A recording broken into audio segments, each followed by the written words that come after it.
Also, Pastor Adam, thank you for allowing me to be here and for saying yes to me. And I appreciate that, Pastor Adam. And before I'm going to proceed, so I would like you to please watch my video presentation on.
Giving to the Lord, I am a life that was changed. Thank you for giving to the Lord. I am so glad you gave. Then another man stood before you. Remember the time a missionary came to your church? His pictures made you cry.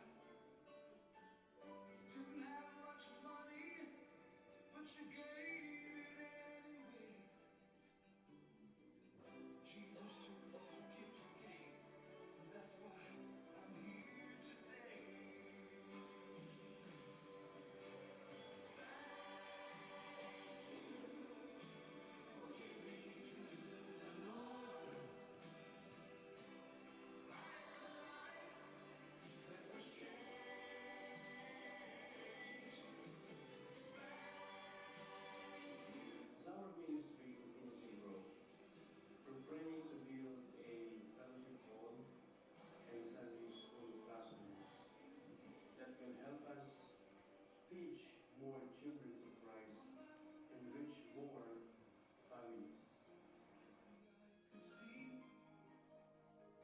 Each life somehow touched by your generosity.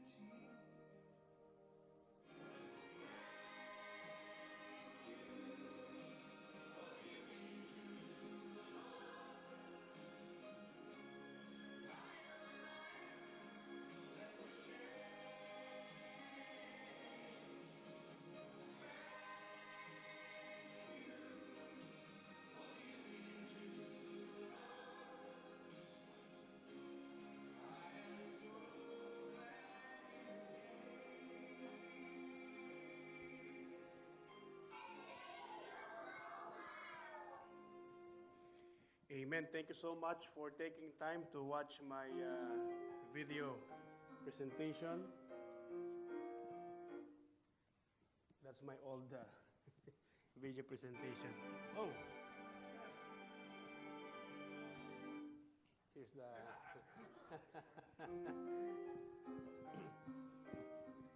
Yeah, I would like to introduce myself to you. First of all, my name is Resty Josaphat. I'm a missionary from the Philippines to the Philippines. And I would like to give my testimony before I'm going to share the Word of God, Pastor Adam, if you would allow me. So, I grew up in a Catholic family because in the Philippines, almost 85% of the population are Catholic. So, because that was also the fate of my parents. In fact, my father used to carry religious statues and join processions every Holy Week. And my parents taught me to be a good person, especially my father. But what I saw in his life is something different from what he said. When he got drunk, there were times he would hurt my mother. And one night, he came home drunk and he started arguing with her. So he began punching her.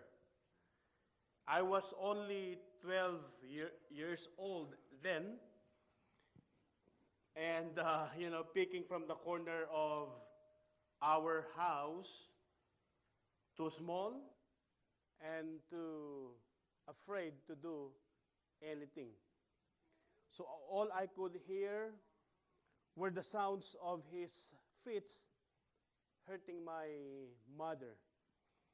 Then the next morning, I asked my mother, why didn't you even fight back when he was hurting you? And her answer shocked me. She said, son, the reason why I didn't fight back, because I was holding a knife behind me. I was just waiting for him to stop, because when he got tired, I was ready to out him. And I asked her, why didn't you do it then? So I said that because I pitied my mother so much. So from that moment, I prayed that God would just take my father's life so that my mother's suffering would end. But God didn't answer my prayer. Or at least that's what I thought at the time. So my father lived on, and my life became miserable. So I started living in sin.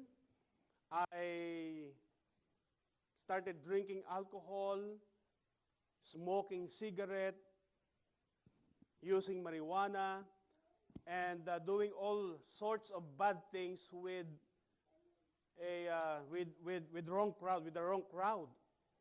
So I did all of those things because I just want to show my father that I am miserable because of him. But one Sunday afternoon, a missionary came to our place and invited me and a friend to attend their youth camp meeting. And I didn't know why I agreed to go. Honestly, I was bored for 4 days because I didn't understand their songs or what they were doing. But on the last night, a pastor asked me, approached me. He sincerely asked, if you die tonight in your sleep, do you know where your soul will go? Of course, I said, no one knows that. But he quoted John chapter 3, verse 15. For God so loved the world that he gave his only begotten Son. When he said those words, especially about the Father's love, my attention. You see, I never felt love from my earthly father. But that night, I realized that there is a heavenly Father who loves me unconditionally, even when I don't deserve it. So before I knew it, tears were already falling from my eyes. Then the pastor also read Ephesians chapter 2, 8 and 9. That we are saved not by good works, but by grace, but by faith in Christ alone. So that very night, I accepted the Lord Jesus Christ as my Lord and personal Savior. So my heart was full of joy and peace like I had never felt before. And so when I got home the next day, I hugged my father and told him that I forgave him. Because who am I not to forgive when my Heavenly Father has already forgiven me? And so that was April 24, 2001, 10 o'clock in the evening, when I received Jesus Christ as my Lord and personal Savior. And on April 27, 2001, I followed the Lord in water baptism. And later that year, I began serving God as a young worker in our church. So in October 2001, I entered Bible college, and by God's grace, I graduated in 2005. So after serving in my home church for a year, I married Elsie Villarreal. She is also the daughter of a missionary. And in 2007, we started the ministry in the island of Oriental Mindoro. It is southern part of Manila. So we started the ministry with no financial support, but we serve God faithfully.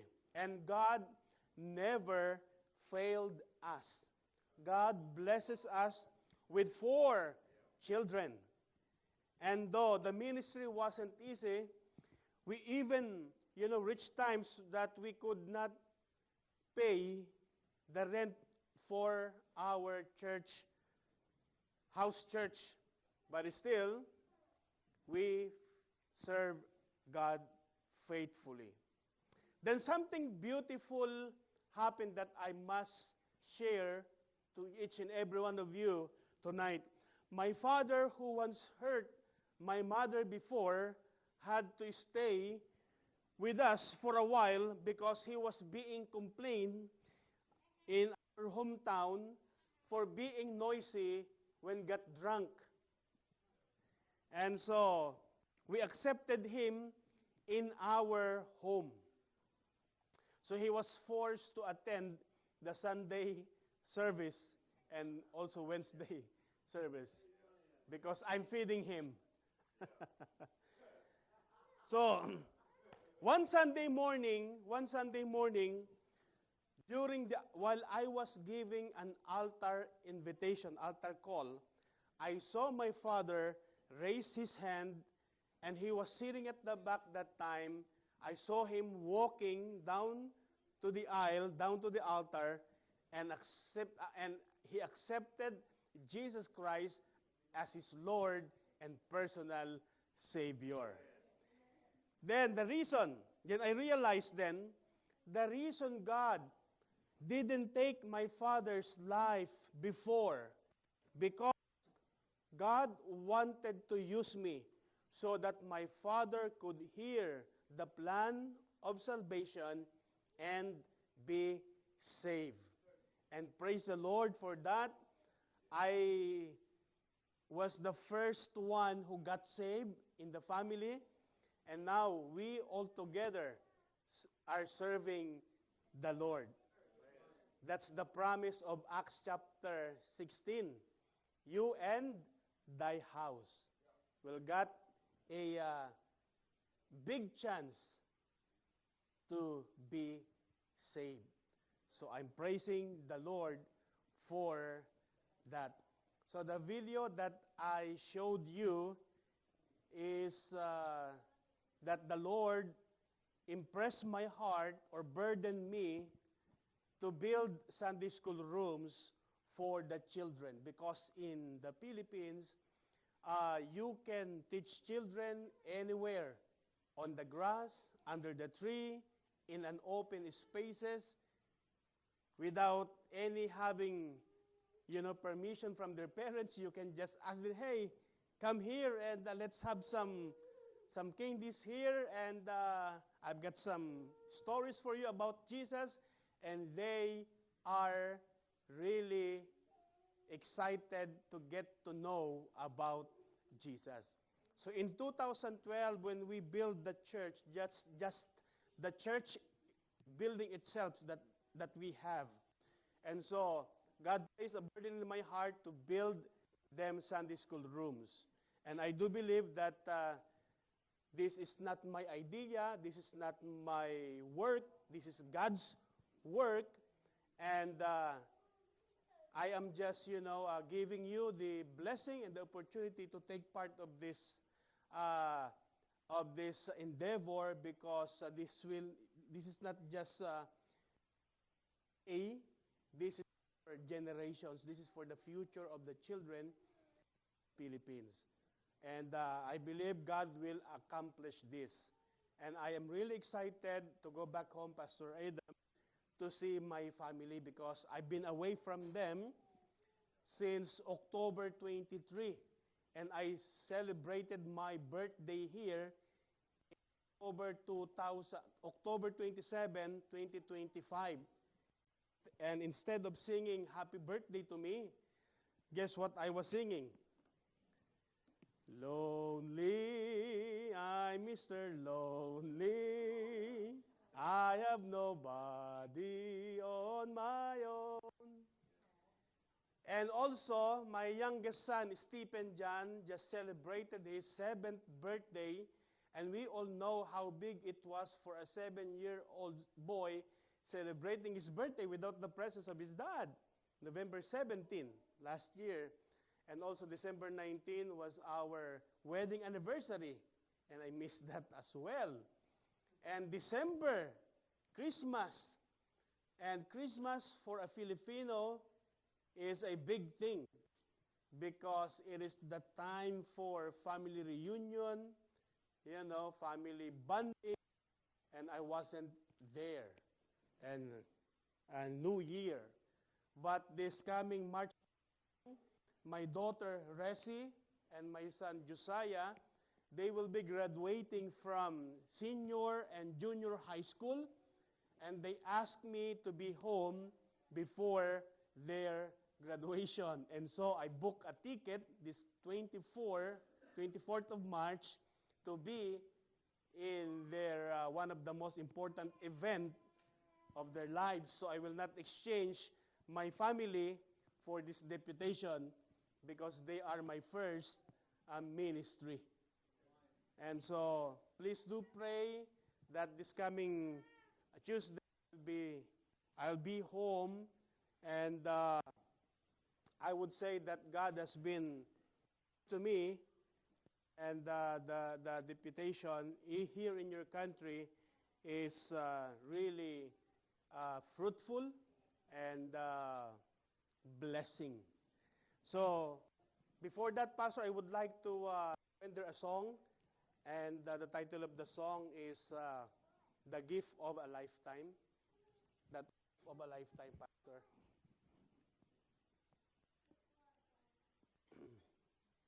Oh, unsupported. It's okay.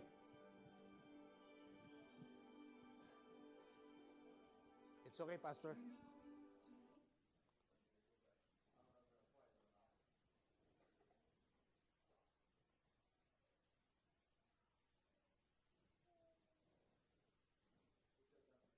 It's okay, Pastor. So I will sing a cappella. So I will change the song. So I'm going to sing Greatest of All Miracle. I wasn't there by the shores of Galilee, when Jesus touched those blinded eyes and made them see.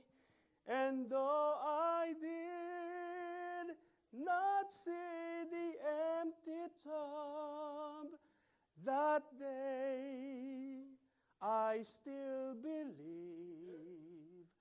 for I know what Jesus did for me. I believe there is power in the blood of the Lamb. I believe there is healing in the touch of His hand. But the greatest of all miracles was when my Jesus saved me. Yes, I know what Jesus did for me. Now I have seen the lowest sick soul have life anew and be made pure and whole. And I have felt and loosed the chains of sin and set my spirit free. For I know what Jesus did for me. I believe there is power in the blood of the Lamb, and I believe there is healing in the touch of His hand. But the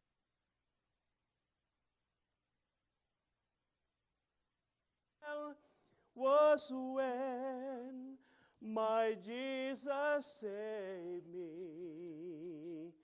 Yes, I know what Jesus did for me. Yes, I know what Jesus did for me. Amen.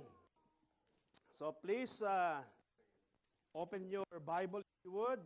John chapter 10. I will be quick, I promise, because there was an old church having a new pastor. And this pastor, his first preaching, his first through third Sunday, his preaching lasted for only 15 minutes. And members of the church were so happy because they got home early, pastor. But on the last Sunday, his preaching took him an hour and a half. And members of the church were so exhausted, and most of them were looking at the clock. And one of the deacon asked the pastor and asked him why it took him so long. And the pastor said, actually, I went to my dentist and I got my new dentures. So I was having a hard time speaking. But on the last Sunday, I was running out of time going in here, and so I mistakenly or accidentally wore my wife's dentures. So don't worry, my wife is in the Philippines, and I got my own teeth. Well, John chapter 10, verse 10. Have you found it? John chapter 10, verse 10. The Bible says, John chapter 10, verse 10, the thief cometh not but for to steal and to kill and to destroy. I am come that they might have life and that they might have it more abundantly. Before I proceed, do you understand my accent? Do you understand my English, my grammar? If you do, just nod your head. If you don't understand, just continue to nod your head. John chapter 10. So let's pray. Our Heavenly Father, we thank you, Lord, for this opportunity that we can gather together here in the house of the Lord to worship you, to glorify you, and to study your word.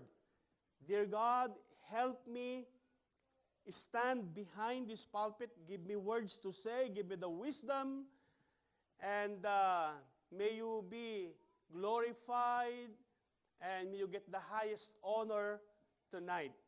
And these things we pray in Christ's most precious name. Amen. Amen. So, tonight, I want to speak about something we often underestimate. It's Satan. Satan is real. He is not a symbol, nor a myth. And he is on a mission. We are not going to talk about the reason why he came to steal and to kill. But the reason why Satan is here, because he has a mission. And his mission is to destroy. So I would like to give a title for this message, The Mission of Satan. Just as God has a mission to redeem, to save, and to save, Satan has a mission to destroy. And if you don't understand the enemy's mission, then you will not recognize his attacks. Number one, we should be aware of his attacks. Number one, Satan's mission is to destroy you, is to destroy me, is to destroy us believers. That is his mission. Remember in 1 Peter chapter 5, verse 8, the Bible says, your adversary, the devil, we are not battling or fighting against flesh and blood. We are fighting against principalities, the prince of this world, against Satan. The Bible says your adversary. Who is our adversary? The devil, as a roaring lion. The Bible says, walketh about, seeking whom he may devour. And so Satan's first target is you personally. He attacks your faith to weaken, to make you doubt God. He attacks your mind with fear, with guilt, with shame, and lies. He attacks your walk to weaken your prayer life and to weaken your love for the Word of God. And Satan doesn't always start by destroying you outwardly. He starts inwardly. inwardly. And if Satan can distract you, and if Satan can discourage you and deceive you, he knows he can stop you from being effective for God. But hear me tonight. If Satan is attacking you, it is because God has a purpose for you. Satan doesn't like you to serve him in this local church. He doesn't want you to give your life wholly to God. He doesn't like you to do that. But we will not let Satan win this spiritual battle. Remember, the Bible says, greater is He that is in me, that is in us. Who is in us? Jesus. He is no match with Jesus. Satan is no match with God, with Jesus. And we are on the winning side. You know, Satan is trying to do everything he can because he knows his time is so short. His time is limited. But we will not let him win. Number 2, Satan's mission is to destroy your family. Remember in Genesis chapter 3, 1 through verse 6, Malachi chapter 4, verse 6, we're not going to read that for the sake of time. After the individual, Satan always goes after the family. He divides husbands and wives. He confuses children. He weakens spiritual leadership in the home. Satan knows a broken family produces a weak church. That's why we see broken marriages, fatherless homes, children growing up without a spiritual direction. Satan wants your home to be a battleground instead of a place of blessing. But God still believes in the family. Amen? And when families are restored, churches are strengthened. Number 3, Satan's mission is to destroy your church. His mission, to destroy you, destroy your family. Number 3, destroy your church. Remember Matthew chapter 16, verse 18, Acts chapter 20, 29, verse 30. And if Satan cannot stop you, and if Satan cannot destroy your family, he will attack the church. And he attacks the church by causing division instead of unity. By creating offense instead of forgiveness. By bringing compromise instead of conviction. And you know what? Satan does not need to shut down churches today. He only needs to weaken them from within. But Jesus said in Matthew 16, verse 18, upon this rock, I will build my church. Whose church? Him, not ours. And the church is built by faith. As long as we have faith in Christ, we will stand strong. But apart from Him, we cannot do anything. We will fall. We are only standing by the grace of God. You cannot say, I can do this, I can do that, I am strong. But without Him, we are nothing. Upon this rock, I will build my church. And look at this. And the gates of hell shall not prevail against it. What a promise from the Lord. The gates of hell, even Satan himself, shall not prevail against it. Praise the Lord. I can say that this church is built by faith, and Satan cannot destroy it. He's just trying hard. Trying hard. Trying hard. The church is not perfect. Am I right? There is no such thing as a perfect local church. As an independent Baptist church, there is no such thing as perfect church, as well as there is no such thing as perfect pastors and perfect members. Nobody is perfect, amen? No one is perfect. We are just living by His grace and by His help. But, though the church is not perfect, but it is still God's plan for reaching the world. Number 4, this will be my last point. In Matthew 28:19, verse 20, Revelation chapter 7, verse 9, we know this verse.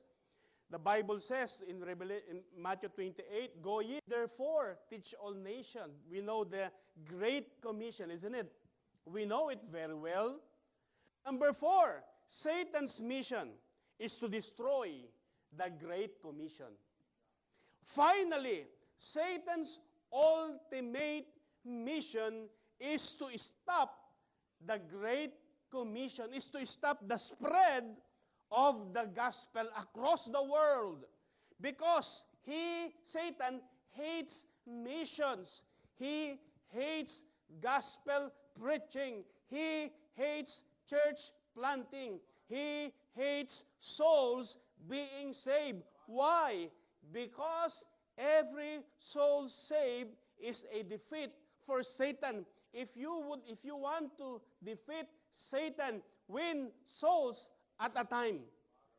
Win souls, bring souls at the feet of Jesus. That way, we can face Satan. We can defeat Satan by winning souls for Christ.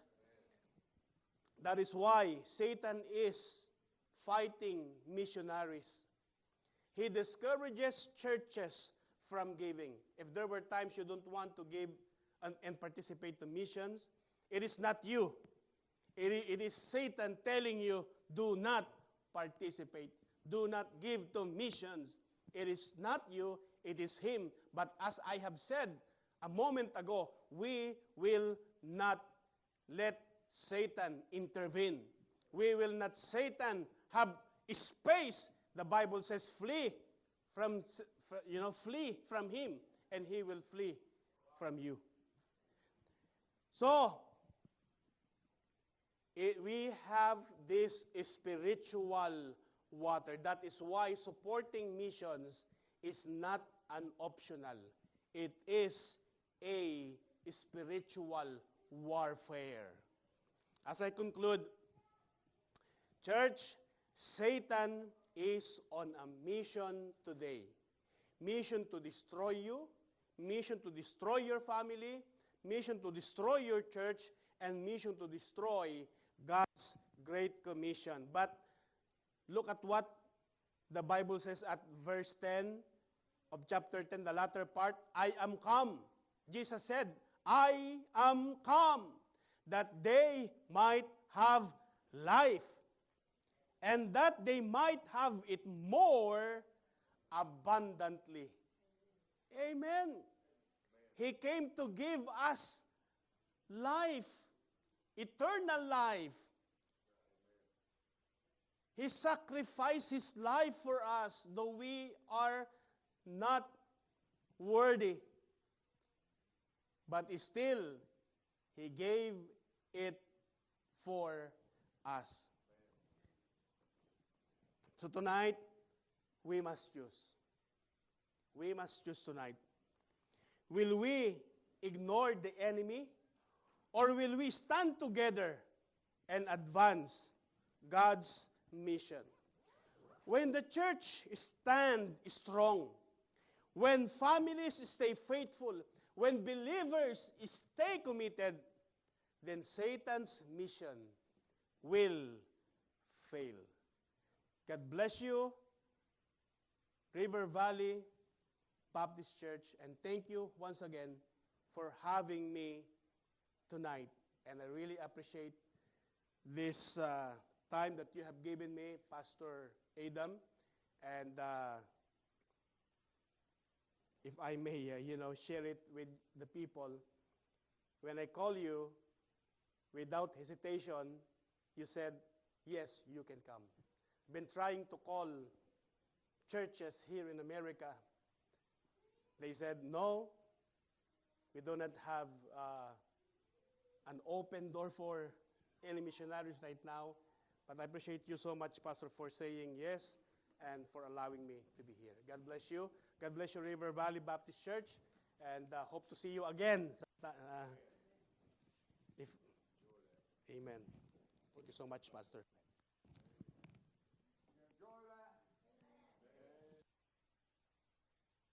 Believe in the Word of God. God give the church a great responsibility for missionaries.